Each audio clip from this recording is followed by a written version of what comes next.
एक शहर में एक साहूकार रहता था जो भगवान शिव का परम भक्त था। उसके घर में पैसों की कोई कमी नहीं थी, लेकिन उसकी कोई संतान नहीं थी, जिससे वो बहुत दुखी रहता था। पुत्र की कामना करते हुए वो हर सोमवार को भगवान शिव का व्रत करता था और शिव और पार्वती जी की पूरी भक्ति के साथ शिवालय में पूजा करता था। उसके इस भक्ति भाव को देखकर एक दिन माता पार्वती ने शिव जी से कहा कि प्रभु, ये साहूकार आपका अनन्य भक्त है, इसको किसी बात का कष्ट है तो आपको उसे अवश्य दूर करना चाहिए। शिव जी बोले, हे पार्वती, इस साहूकार के पास पुत्र नहीं है, ये इसी कारण से दुखी रहता है। माता पार्वती ने कहा, हे ईश्वर, कृपा करके इसे पुत्र का वरदान दे दीजिए। तब भोलेनाथ ने कहा कि हे पार्वती, साहूकार के भाग्य में पुत्र का योग नहीं है। ऐसे में अगर इसे पुत्र प्राप्ति का वरदान मिल भी गया तो वो केवल 12 वर्ष की आयु तक ही जीवित रहेगा। ये सुनने के बाद माता पार्वती ने कहा कि हे प्रभु, आपको इस साहूकार को पुत्र का वर देना ही होगा, अन्यथा भक्त क्यों आपकी सेवा पूजा करेंगे। माता के बार बार कहने से भोलेनाथ ने साहूकार को पुत्र का वरदान दिया, लेकिन ये भी कहा कि वो केवल 12 वर्ष तक ही जीवित रहेगा। साहूकार ये सारी बातें सुन रहा था, इसलिए उसे ना तो खुशी हुई और ना ही दुख। वो पहले की ही तरह भोलेनाथ की पूजा अर्चना करता रहा। उधर सेठानी गर्भवती हुई और 9वें महीने के बाद उसे सुंदर से बालक की प्राप्ति हुई। परिवार में खूब हर्षोल्लास मनाया गया, लेकिन साहूकार पहले की तरह रहा। उसने बालक के 12 वर्ष की आयु का जिक्र किसी से भी नहीं किया। जब बालक की आयु 11 वर्ष की हो गई तो एक दिन साहूकार की सेठानी ने बालक के विवाह के लिए कहा, तो साहूकार ने कहा कि वो अभी बालक को पढ़ने के लिए काशी भी भेजेगा। इसके बाद उसके बालक के मामा जी को बुलाया गया और कहा कि इसे काशी पढ़ने के लिए ले जाओ और रास्ते में जिस भी स्थान पर रुकना वहाँ यज्ञ करते और ब्राह्मणों को भोजन कराते हुए आगे बढ़ना। उन्होंने भी इसी तरह करते हुए जा रहे थे कि रास्ते में एक राजकुमारी का विवाह था। जिससे उसका विवाह होना था वो एक आंख से काना था, और उसके पिता ने जब अति सुंदर साहूकार के बेटे को देखा तो उसके मन में आया कि क्यों ना इसे ही घोड़ी पर बिठाकर शादी के सारे कार्य संपन्न करा लिए जाए। तो उन्होंने मामा से बात की और कहा कि इसके बदले वो अथाह धन देंगे, और वो भी राजी हो गए।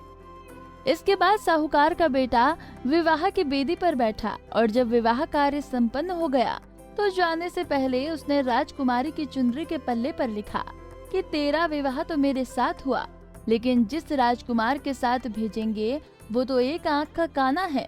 इसके बाद वो अपने मामा के साथ काशी के लिए चला गया।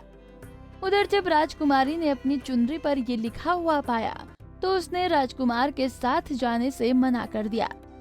तो राजा ने भी अपनी पुत्री को बारात के साथ विदा नहीं किया। बारात वापस लौट गई। उधर मामा और भांजे काशी भी पहुंच गए। एक दिन जब मामा ने यज्ञ रचा रखा था तो भांजा बहुत देर तक बाहर नहीं आया।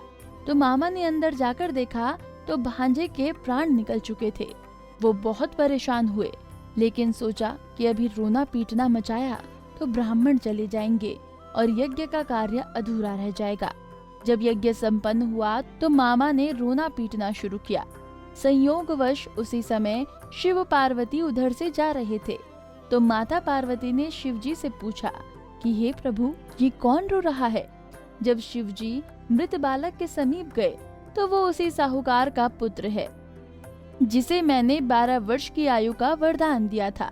अब उसकी आयु पूरी हो चुकी है, लेकिन मातृ भाव में विभोर माता पार्वती ने कहा कि हे महादेव, आप इस बालक को और आयु देने की कृपा करें, अन्यथा इसके वियोग में इसके माता पिता भी तड़प तड़प कर मर जाएंगे। तब भगवान शिव ने कहा कि हे पार्वती, इसकी आयु इतनी ही थी, सो वो भोग चुका। लेकिन माँ के बार बार आग्रह करने पर भोलेनाथ ने उसे जीवित कर दिया। लड़का ओम नमः शिवाय करते हुए उठा और मामा भांजे दोनों ने ईश्वर को धन्यवाद दिया और अपनी नगरी की ओर लौटे। रास्ते में वही नगर पड़ा जहाँ उसका विवाह हुआ था। उस नगर में भी उन्होंने यज्ञ का आयोजन किया। उस लड़के के ससुर ने उसे पहचान लिया और महल में जाकर उसकी खातिरदारी की और राजा ने राजकुमारी को साहूकार के बेटे के साथ बहुत सारे धन धान्य के साथ विदा किया। उधर साहूकार और उसकी पत्नी छत पर बैठे थे। उन्होंने ये प्रण कर रखा था कि यदि उनका पुत्र सकुशल न लौटा तो वो छत से कूदकर अपने प्राण त्याग देंगे। तभी लड़के के मामा ने आकर साहूकार के बेटे और बहू के आने का समाचार सुनाया, लेकिन वो नहीं माने तो मामा ने शपथ पूर्वक कहा। तब दोनों को विश्वास हो गया और दोनों ने अपने बेटे बहू का स्वागत किया। उसी रात भगवान शिव ने व्यापारी के सपने में आकर कहा कि हे श्रेष्ठ, मैंने तेरे सोमवार व्रत करने और व्रत कथा सुनने से प्रसन्न होकर तेरे पुत्र को लंबी आयु प्रदान की है। ऐसा सुनकर व्यापारी काफी प्रसन्न हुआ। इसी प्रकार जो कोई भी सोमवार के व्रत कथा सुनता व पढ़ता है, उसके समस्त कष्टों का नाश होता है और सभी मनोकामनाएं पूर्ण होती हैं। कुंडली टीवी डेस्क से तानिया की रिपोर्ट। इसी तरह की और भी जानकारी लेने के लिए हमारे चैनल को सब्सक्राइब करें और नई वीडियो की नोटिफिकेशन के लिए बेल आइकॉन दबाएं। अगर आप ये वीडियो फेसबुक पर देख रहे हैं तो वीडियो को लाइक और शेयर करें। साथ ही अपनी राय कमेंट बॉक्स में जरूर बताएं। धन्यवाद।